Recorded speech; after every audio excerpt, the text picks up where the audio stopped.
I want to begin tonight by thanking you for your participation these 4 times together, and today we're going to wrap things up on natural disasters. And as before, it's more of a lecture style. It's not my normal preaching style. And in that way, I can stay on message and stay on target, and afterwards you can also ask questions if you wish to. Today we want to try to answer the question of whether or not we can trust God. Obviously we believe we can, but how can we in light of what happens in this cursed planet? Also, however, I'm going to conclude, and I'm going to have to summarize, in effect, 2 different lectures here. I'm going to conclude by asking this question: what do you say to your friends who ask?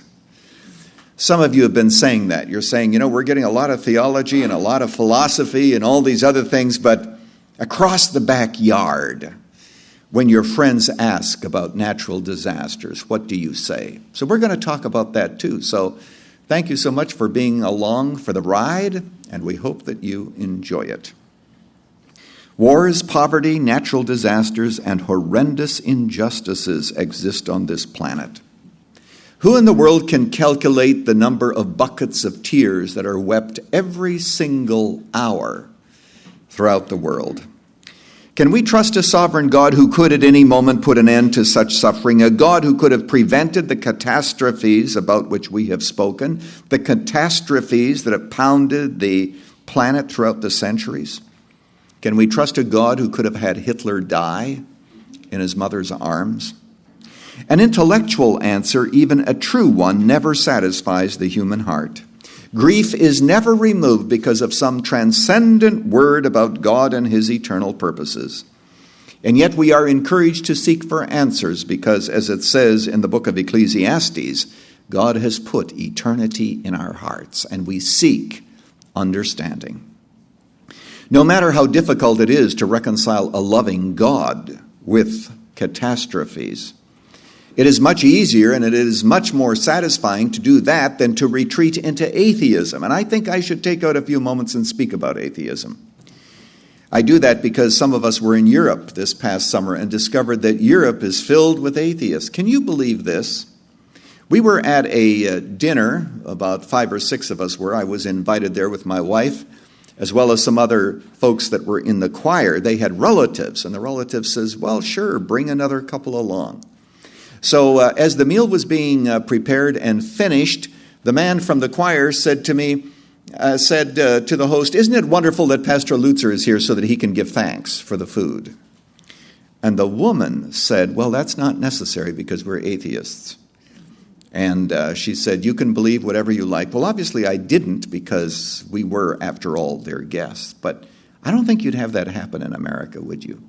People would at least be kind enough to say, well, yeah, you can pray, but I could give you other examples like that. But atheism is very much a dead end. Let me explain.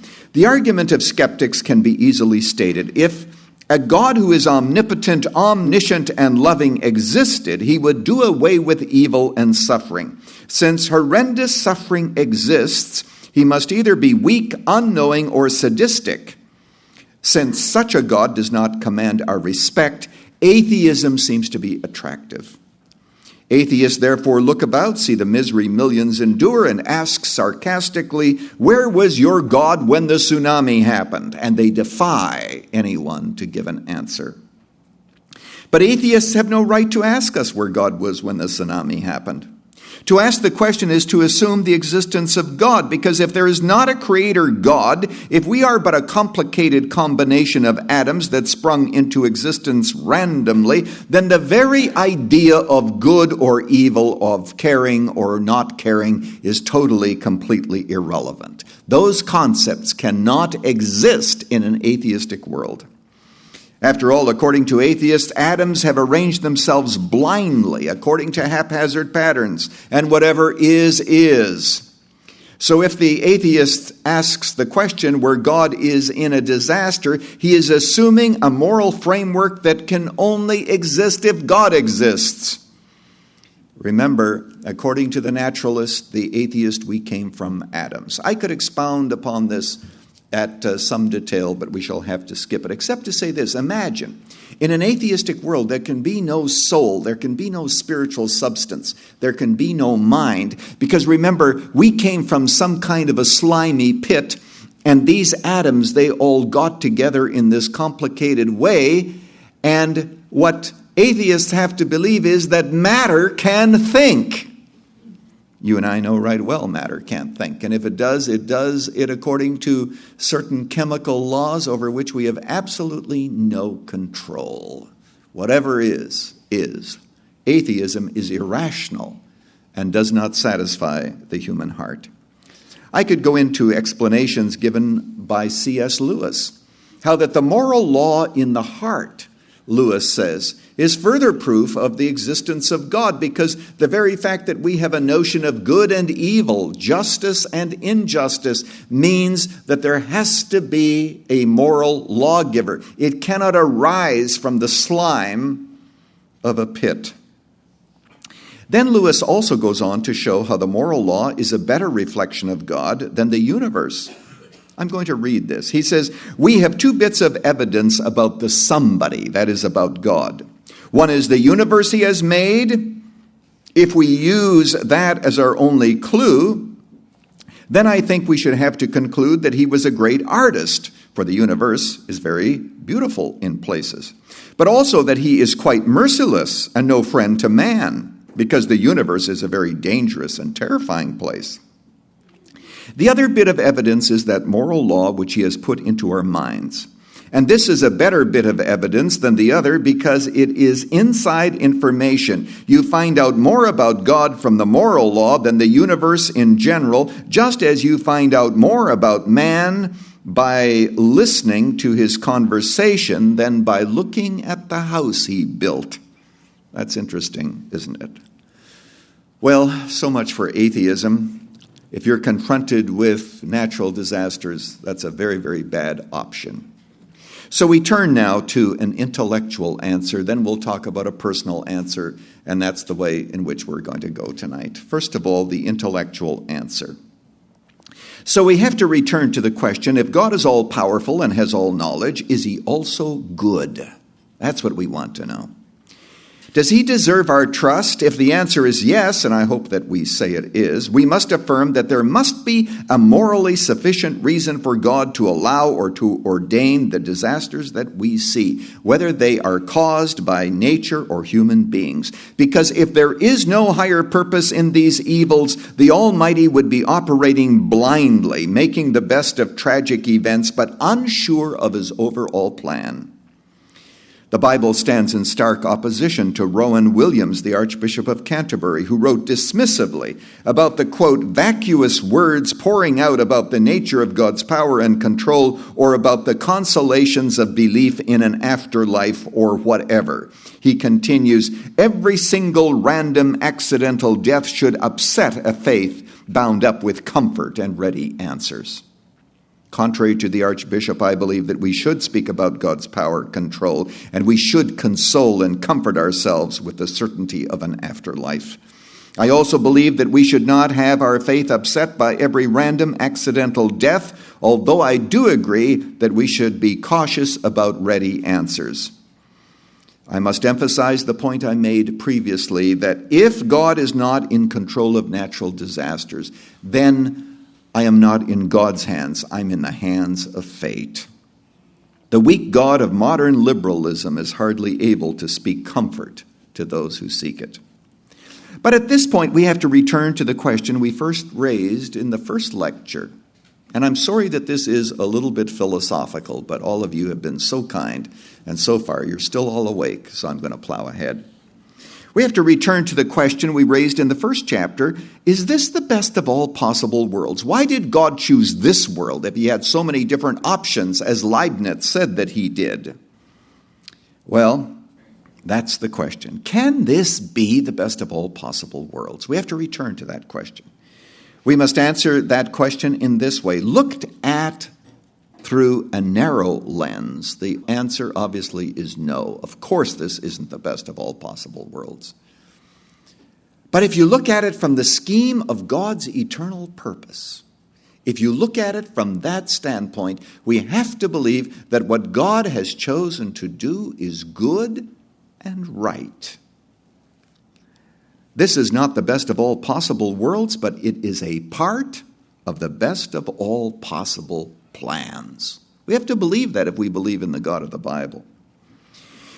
Let me ask you a question. What would you do if you had God's power for 24 hours? You say, if I had God's power for 24 hours, I would eliminate all the evils of the world. I would make a paradise for everybody. 24 hours. One time a man came to me and said, I wish I was president of that institution, and then he named it. He said, I'd like to be president for 24 hours, and then he began to name all the people he would fire if he were. How would you like to have the power of God for 24 hours? You'd really fix this world, wouldn't you? But here's my point. If you not only had the power of God, if you also had his wisdom and his knowledge too, you would leave things as they are. Because God is doing what ultimately is going to be right and good. Do you have the faith to believe that? Now, this is important. If we ask the next question as to what God's ultimate hidden purpose is in natural disasters, if we want to really read the fine print of his diary, then we have to say we have no right to do that. The fact that God has a purpose is enough for us. We don't need to know its details. After years of reading and thinking about the problem of reconciling the suffering of this world with the love of God, and I need to say that for years I've agonized over this, I've concluded that there is not a single solution that will satisfy the mind of a skeptic. As I've tried to point out, we must humbly confess that God's ways are past finding out. He simply has not chosen to reveal all of the pieces of the puzzle.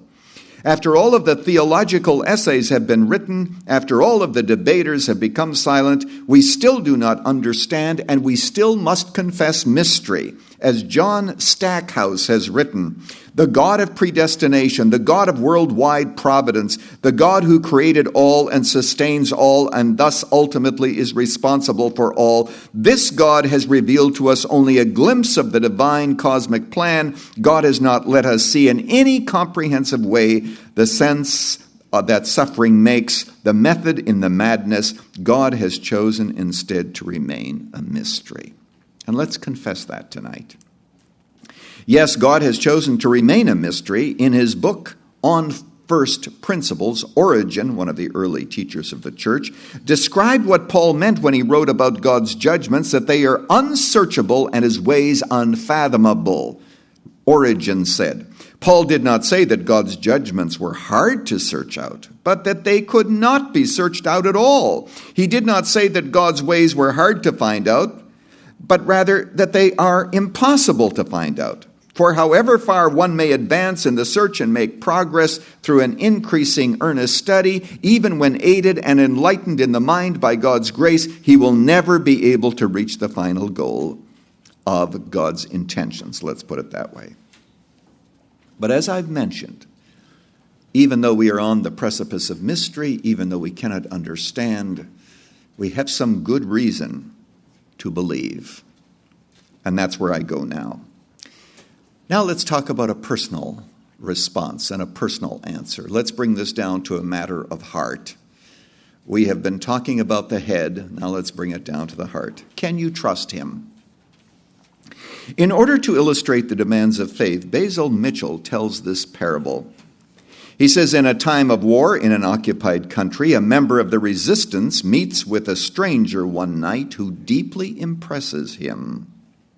They spend the night together in conversation. The stranger affirms that he is also on the side of the resistance. Indeed, he is in charge of the resistance, he tells this young soldier. He urges this young partisan to have faith in him, no matter what. The young man is impressed with the stranger and chooses to believe him. The next day he sees the stranger fight on the side of the resistance, and he says to his friends, see, the stranger is on our side. And the faith of the young soldier is confirmed. But the following day, the stranger is in the uniform of a policeman, handing members of the resistance to the occupying power, to the enemy. The young man's friends murmur against him, insisting that the stranger could not be on their side because he was seen helping the enemy. But the young man is undeterred and chooses to believe the stranger no matter what. Sometimes he requests help from the stranger and receives it. Sometimes he asks for help and does not receive it. In times of discouragement, he affirms, well, the stranger knows best. This ambiguous behavior on the part of the stranger causes the young man's friends to ridicule his faith, saying, if that's what you mean by being on our side, the sooner he goes over to the other side, the better. Now the young man faces a dilemma.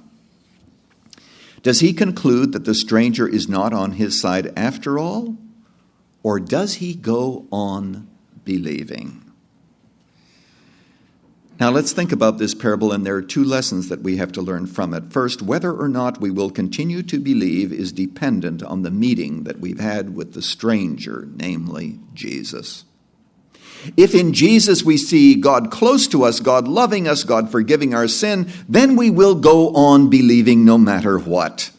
Luther, in pondering the mystery of God's ways, urges us to flee the hidden God and to run to Christ. Now, of course, the hidden God and the God who was made flesh are one and the same. They are not separate divinities from which we must choose. And as Stackhouse points out, it is precisely because the two are one that Luther's advice works. He writes, one must run away from the mysteries of God's providence about which we cannot know enough to understand, because God has chosen to not reveal too much to us, and run toward Jesus, in whom we find God adequately revealed. Jesus assures us in his word that he is for us, that nothing shall separate us from his love. Yet it is true that his actions are ambiguous. Sometimes it seems as if he is not on our side. What do we do? At what point do we give up? At what point do we say he does not care?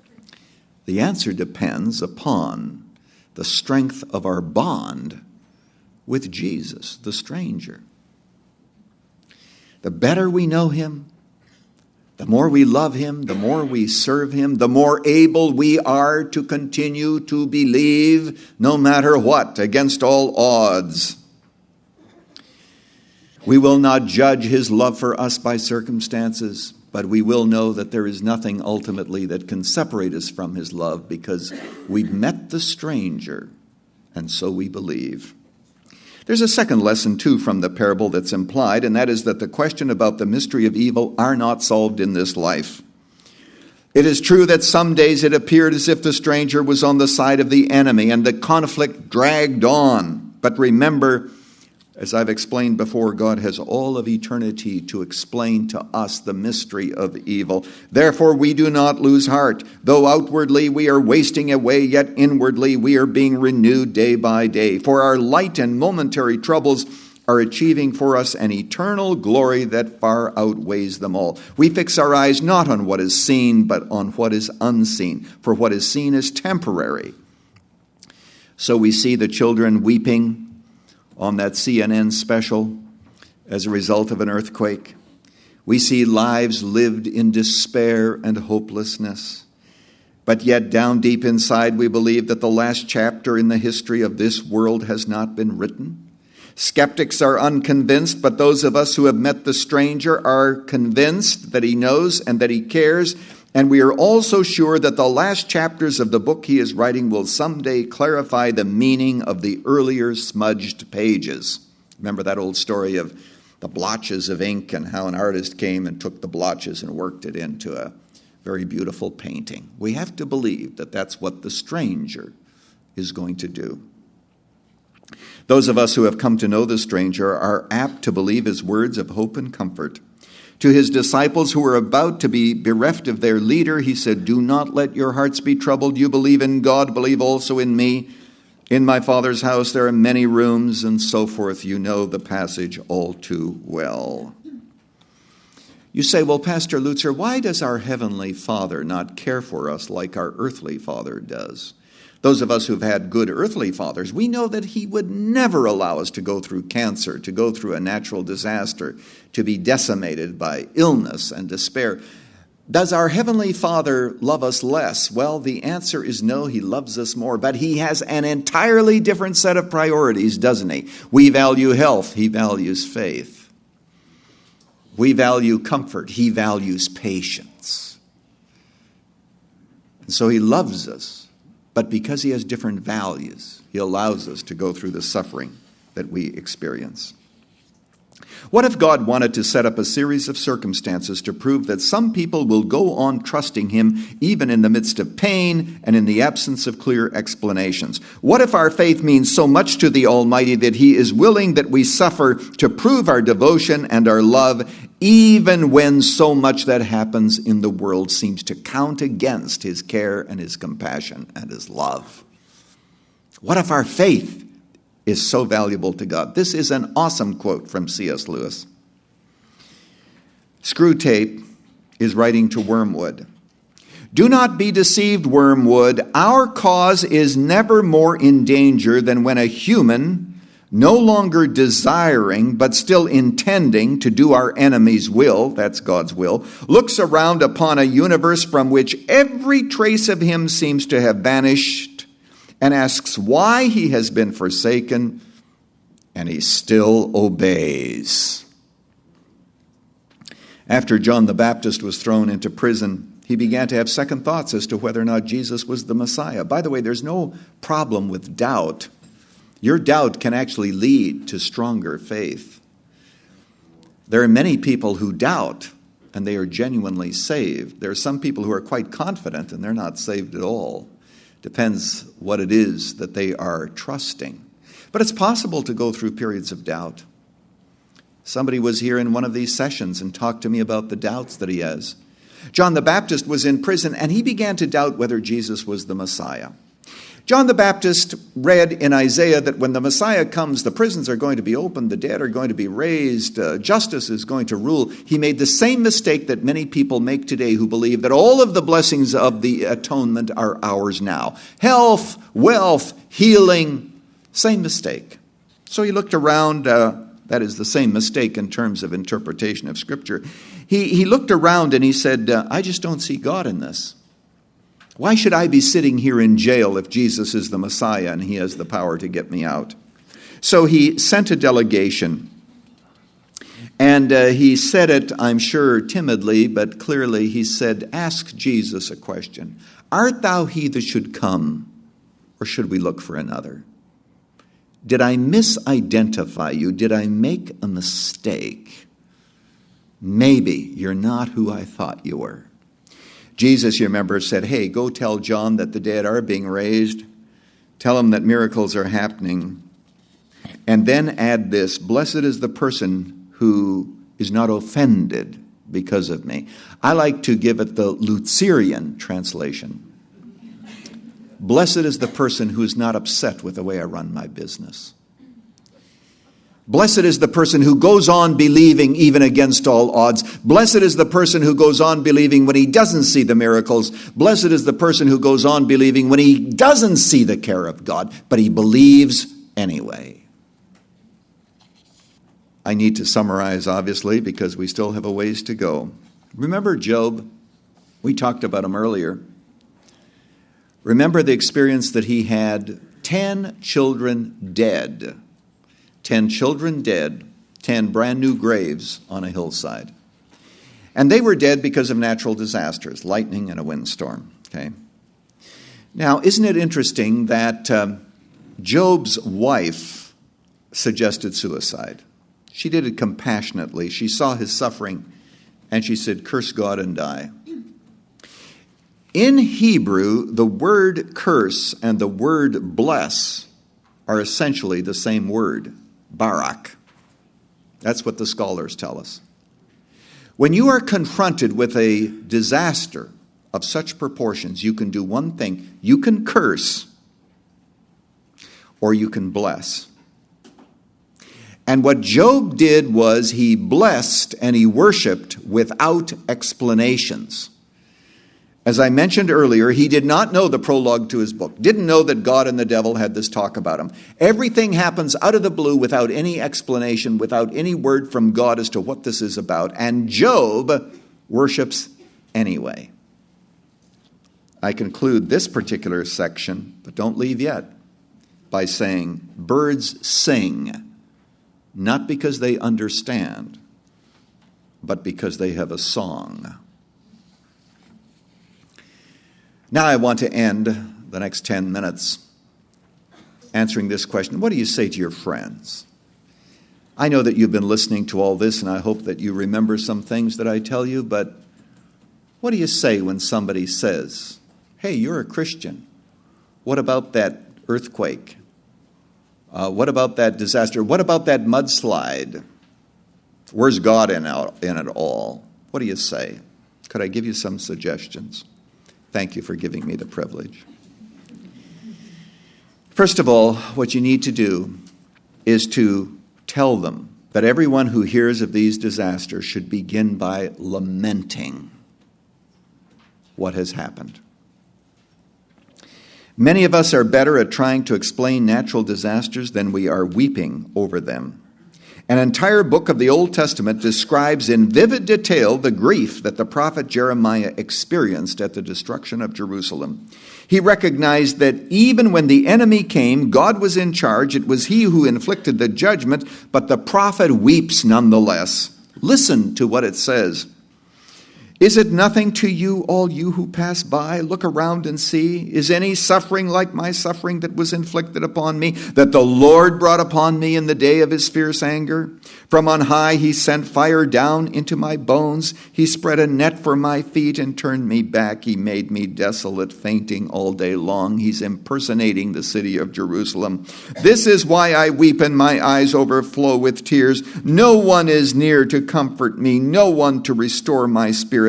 My children are destitute because the enemy prevailed.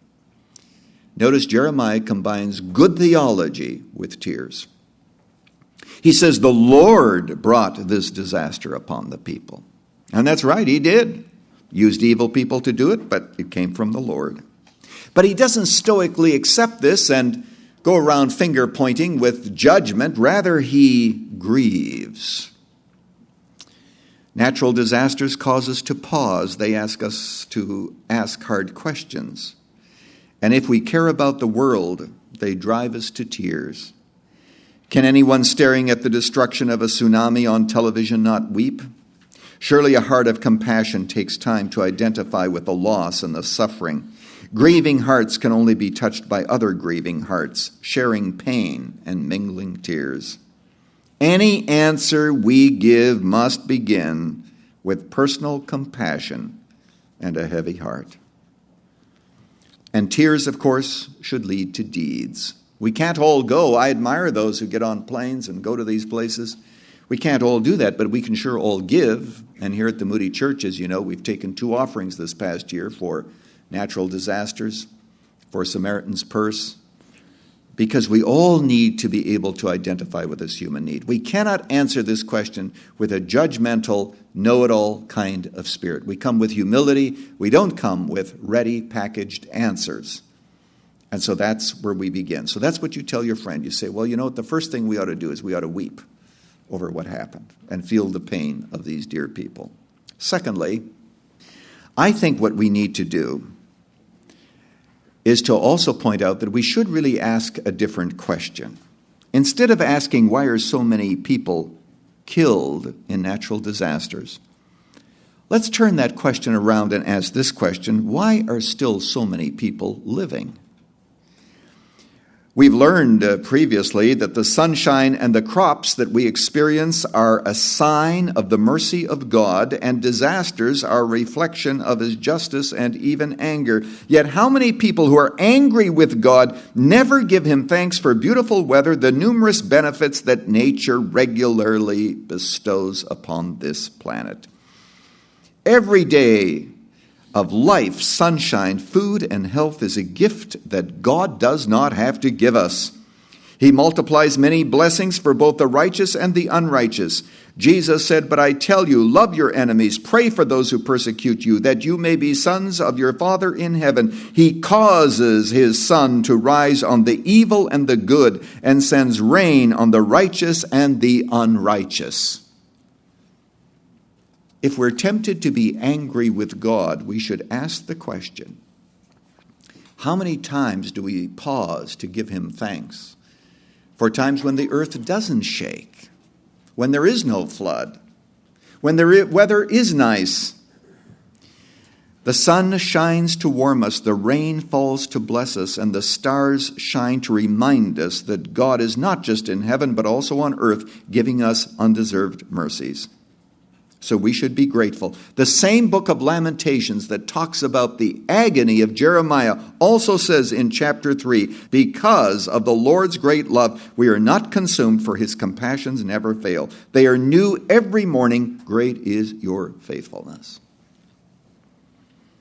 Often the same people who ask where God was when a disaster happens thanklessly refuse to worship and honor him, who has blessed them in innumerable ways. They disregard God in good times and expect him to provide help when bad times come. They dishonor God when they are well, but nevertheless believe that he should heal them when they are sick. The God they ignore when they are wealthy should rescue them from impending poverty. And the God they refuse to worship when the earth is firm, they expect he should rescue them when it begins to shake. I guess what I'm trying to say there, not judgmentally, but just this, that we should point out to people that, think of all of the mercies that God gives us. Earthquakes are happening every day, but most of them are not recognized because they're very, very small. So we should think in terms of the fact that God owes us nothing, and look at the blessings. Are we thankful for those blessings? Now, but natural disasters are also a time for focusing on Jesus. I've already emphasized this, so I want to hurry over it, but I need to say it one more time. It is true that when we look at the world, we might have reason to believe whether or not God cares. There's no question about that. We could argue that God's attributes at best are ambiguous, at times caring, at other times indifferent and callous. We know that there's enough suffering in the world. Someone was asking about children suffering in the sex trade, slavery. Horrendous, unbelievable evil. So we can look at that and say, well, God can't be loving this world. He doesn't care. If all that you did was look at what happened around you, we would never conclude, really, that God loved the world. We would not know whether God intended to punish us at the end of life or forgive us. Just read the history of philosophy and theology, philosophy, of course, and you will discover that man has never been able to build a theology from below, as it is called, and somehow figure God out just looking at the world. There's no coherent conception of God that's ever been developed that way. What we must do is to do what I mentioned earlier. We must hurry back to Jesus and find in God's revelation in Scripture, for God so loved the world that he gave his only begotten Son, that whoever believes in him should not perish but have everlasting life. We have to get back to Jesus. It is in the incarnation that God is most clearly seen. In his book, The Silence of God, Sir Robert Anderson wrestles with the apparent indifference of God to human pain and tragedy. After asking all the important why questions, he says this: "But of all the questions which immediately concern us, there is not one which the cross of Christ has left unanswered. Men point to the sad incidents of human life on earth, and they ask, where is the love of God? God points to the cross as the unreserved and undeserved manifestation of love, so inconceivably infinite as to answer every challenge and silence all doubt.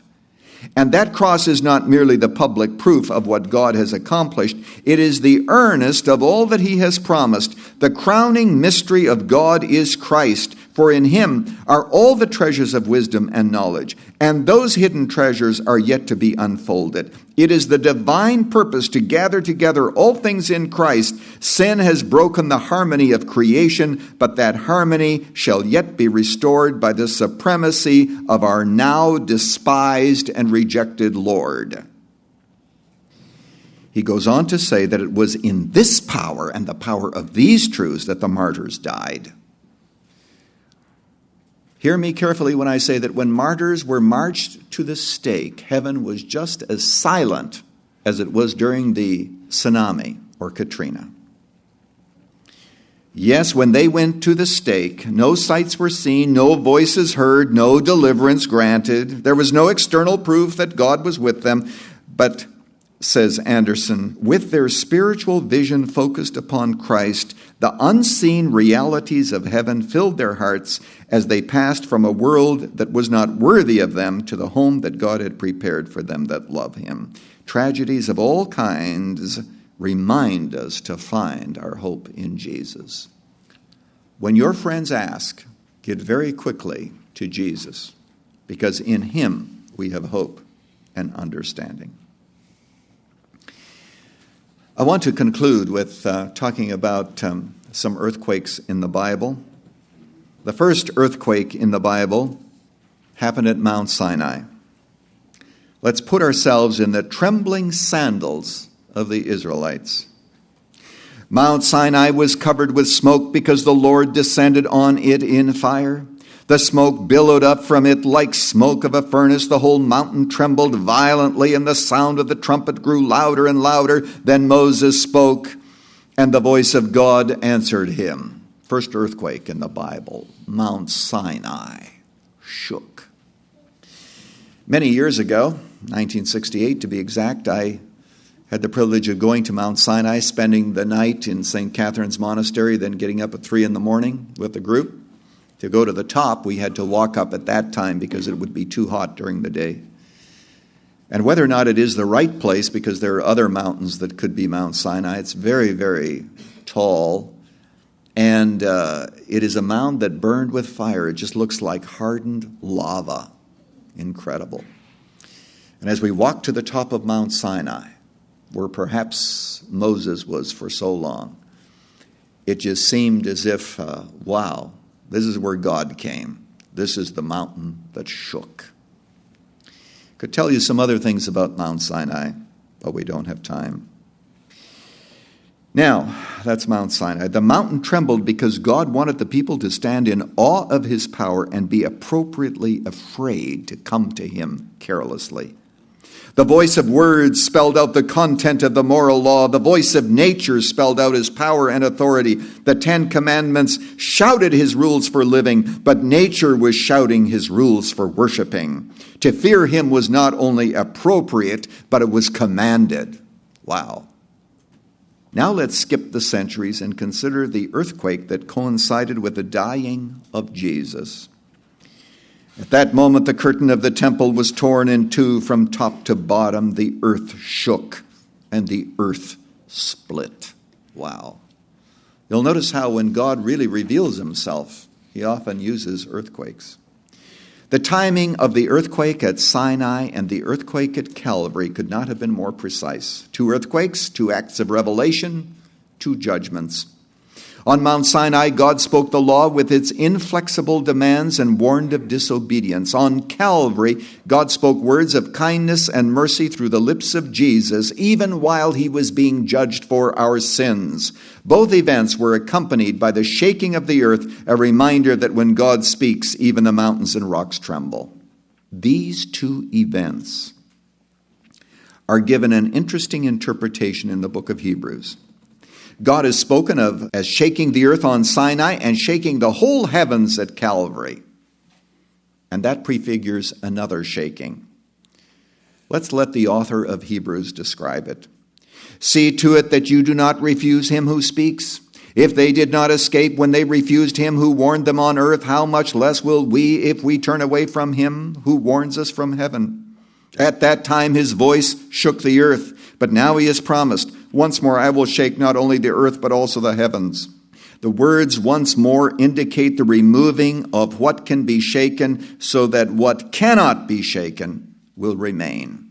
If we were to read the whole context, we discover that he's discussing 3 shakings of the earth. The first was Sinai, the second was at Calvary, and the third is yet to come.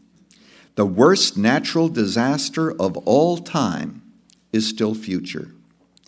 Everything that can be shaken will be shaken, that only the unshakable will remain. So the author concludes, therefore, since we are receiving a kingdom that cannot be shaken, let us be thankful and so worship God acceptably with reverence and awe, for our God is a consuming fire.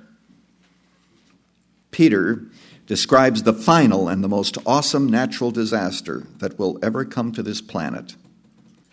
It is beyond comparison with all the destruction that has ever happened before until this time. He writes, but the day of the Lord will come like a thief. The heavens will disappear with a roar. The elements will be destroyed by fire. The earth and everything in it will be laid bare. Since everything will be destroyed in this kind of way, what manner of people ought we to be? You ought to live holy lives as you look forward to the day of God and speed its coming, because that day will bring about the destruction of the heavens by fire, and the elements will melt in the heat. But in keeping with his promise, we are looking forward to a new heaven and a new earth, the home of righteousness. So then, dear friends, he says, since you are looking forward to this, make every effort to be found spotless, blameless, and at peace with him. Natural disasters shake our confidence that the earth is always going to be the way in which it's been. It shakes our confidence in our ability to control our own future, to be in charge of our own destiny, to make our own plans. Suddenly we discover that all those can be interrupted. And all of the things that we deem to be so important, our fingers are pried from them. Natural law, we think, is so uniform, that life is so steady that we can retain our own independence from God and his purposes, and natural disasters come along and say, you can't. Earthquakes and hurricanes vividly remind us that life is short and the triumph of God over the world is certain.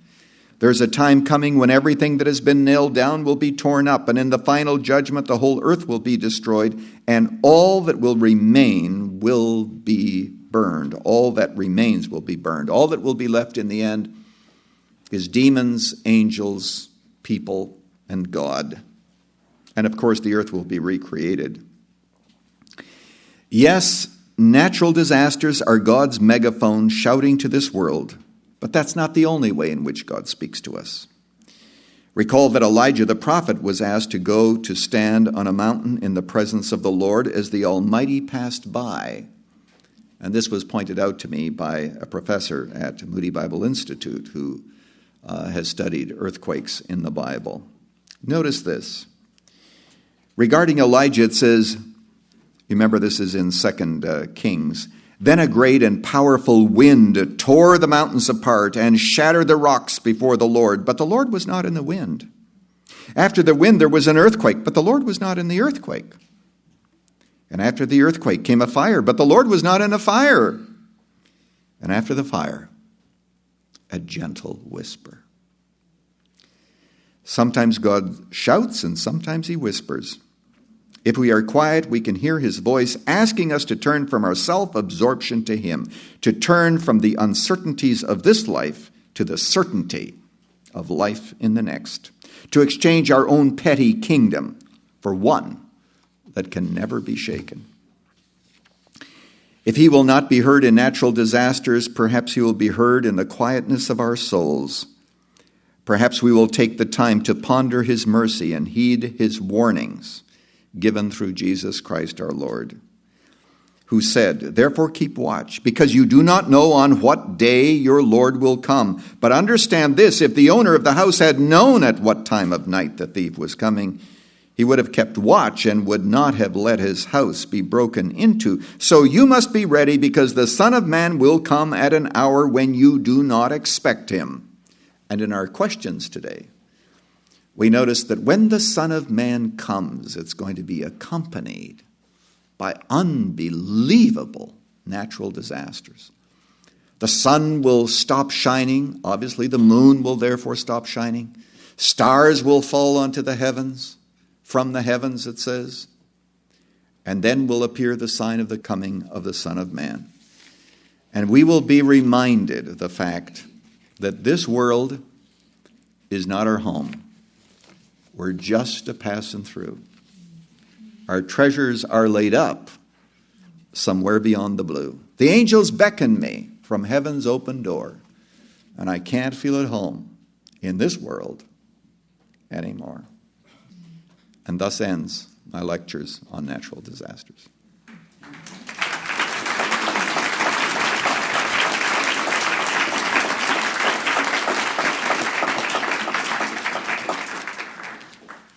I hope that you've had as much fun listening as I have preparing these lectures. I will take one or two questions only. It's a little bit late, but in case there's someone over there. Yes, go to the microphone there, would you please, Dick?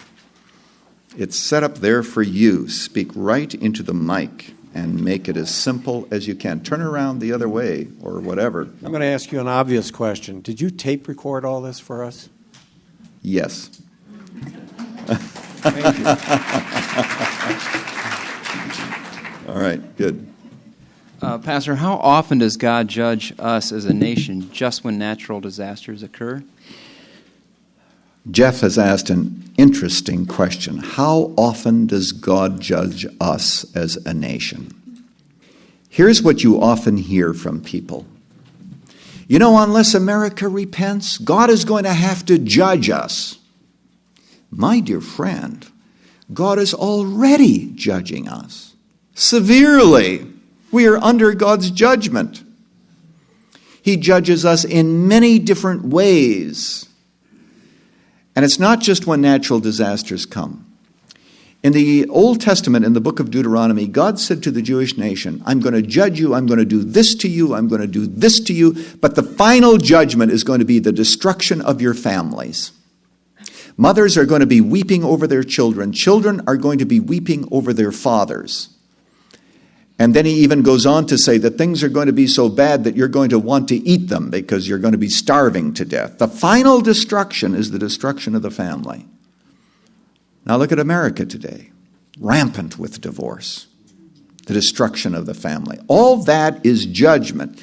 The reason that you have so many divorces today is because, first of all, you have so much immorality, and that, of course, contributes to it. People come to the marriage with all kinds of histories, all kinds of baggage, enough baggage to fill a Pullman freight car a couple times over. And so they expect that somehow this is going to work. They haven't dealt with their past. All of that is part of the judgment as we turn away from God. And here's the point, too. You didn't mention Jeff, but since I have the floor, I'm mentioning it. Here's the point. That Christians also are a part of those kinds of judgments. You know, somebody came up afterwards and asked this question last time, and I thought, boy, I need to really clarify that. So really, this question is good for me to clarify this. That they said, well, because we're believers, we don't come under the condemnation of God, therefore we are never judged. Oh, really? I think that Ananias and Sapphira were probably believers. Boy, were they judged. You lie, boom, boom, you're dead. People say, well, if God worked that way today, we'd have to have a morgue in the basement of churches. Possibly. Right now, we have a meeting in the basement of ours. So remember this, that we do not encounter any final judgment, but because the whole earth is cursed, the very fact that we die is a form of judgment. Sin has permeated everything, and there are consequences to everything. Every time you sin, there's an immediate judgment.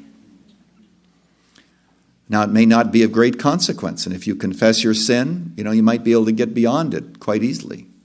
But all sin has inherent within it judgment. And so we are a part of all of that too, as fallen sinners. But in the end, we do not come into condemnation because we have passed from death unto life. Jesus, as our righteousness, welcomes us into heaven, and we are declared as righteous as God himself is, and we're welcomed into heaven as if we were Jesus. But meanwhile, we're sinners. So with that, I think we will conclude tonight. We've gone quite late. Would you stand, please? And Jerry, since you're over there, and you can stay there, but just lead us in singing, He is Lord, He is Lord. He is risen from the dead, and He is Lord. And we're going to sing it twice. Yes, Scott, you go ahead and play it.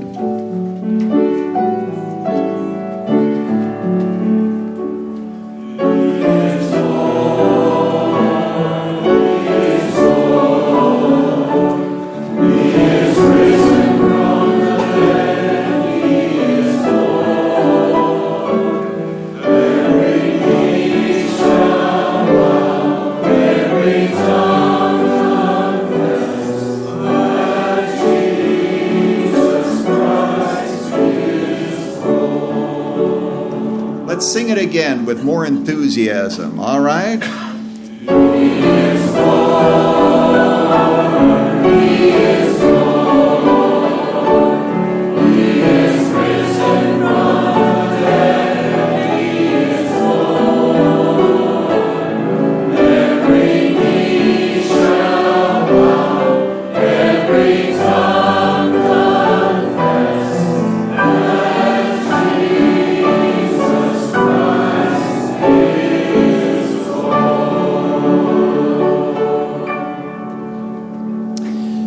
Father, we ask in the name of Jesus, grant us faith. May we continue to trust you. May we point people toward the cross and the hope of the gospel in the midst of that which we do not understand. Lead us this week. Make us good representatives of Jesus, among whom wherever we are and whomever we meet. In his name, amen. Good night. God bless you. You're watching Pastor Lutzer on Moody Church Media.